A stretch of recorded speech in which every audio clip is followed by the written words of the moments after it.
I'm not an expert in AI, but I can tell you I spend the majority of my time thinking about how AI will change the work that my teams do and where we'll be in 5 years from now. So number one, it's important that every leader cast themselves as a student of changing market dynamics, changing global dynamics, and changing technology dynamics, right? The role of a leader is the role of a learner, I think, today at every level in every company. And if you're not doing that and you're only focused on delivering operational excellence in the current construct, you are going to create more risk that more people are going to be, disrupted out of a role without having been prepared to transition and pivot into what role is next. I'll come back to this concept of, I call them power skills. Some people call them soft skills. But you need to be not just excellent at execution anymore to have a future. You need to be excellent at empathy. You need to have high emotional intelligence. You need to have strong communication and storytelling capabilities, because your job may very likely switch from doing to selling, to influencing, to communicating, to aligning. And then the last thing I would say is look at your very experienced workforce that's potentially going to be transitioning out of a traditional, work schedule and into the dream of retirement, and think about how can you use them to bridge the gap, right? How can you retain their legacy knowledge of how things were and put them in a role to help bridge the gap between these folks you're bringing in that you're training for doing the work that they've done all along in a very different way. Like, you can't just let that legacy knowledge leave, whether it's through retirements and folks aging out of the workforce or whether it's through a reduction in force. You have to be very strategic about, really harvesting the wisdom that comes in your longest term legacy employees. And if I had a magic formula on how every company could do this really, really well, I'd be selling that. But I think we're all kind of figuring it out differently in different industries as we evolve at different rates of change. That was awesome. Boy, the list of amazing people in Rachel's little black book is outstanding. It's really cool. That's because she's amazing. I agree. Please. I agree. Amy is one of the best. We had some fun together, didn't we? We did. We had a lot of fun together. I learned a lot from you, Rachel. To me, you're the definition of authenticity in leadership. Yes. Well, some people love that, and maybe some more love it than don't. And the ones that don't. Now, were you a business line leader when was she your HR?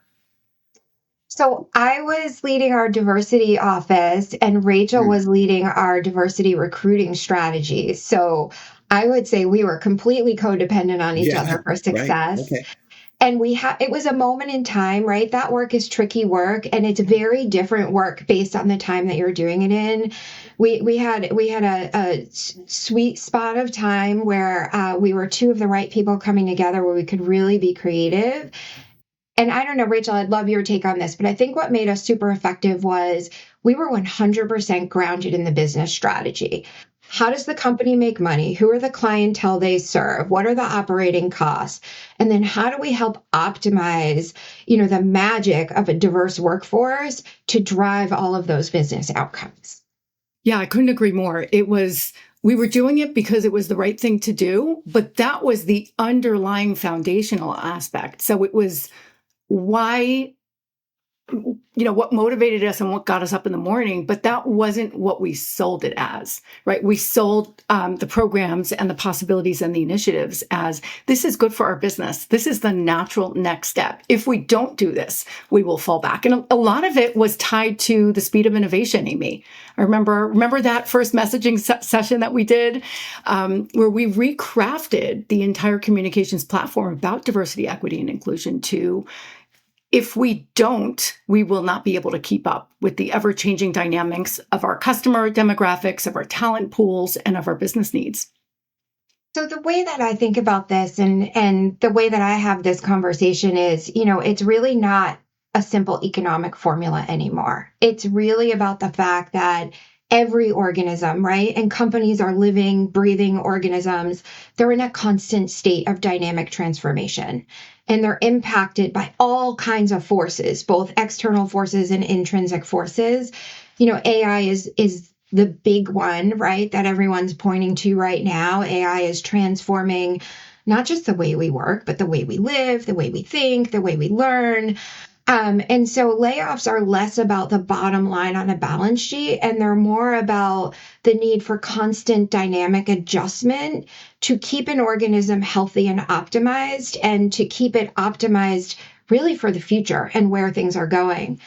The future is something that's less clear, maybe, right? It's coming at us faster. It's got more variables and more possibilities. And as technology changes and emerges quickly, like nobody has as clear a picture of what life is going to be like 10 years from now as maybe they did back when we were kids in the 80s. And you could watch the Jetsons on TV and know you're not going to be there in 10 years. But now you don't know where you're going to be. And so the ability to be nimble, to be flexible, to shrink, to grow, to expand and contract is something that's going to keep a company healthy and vital, just like a human, right? We need to constantly put stressors on our body. We need to combine that with rest and relaxation. Like these organisms need to be dynamic, and shrinking, contracting, and changing workforces are one element of that. So it really just isn't a math equation anymore.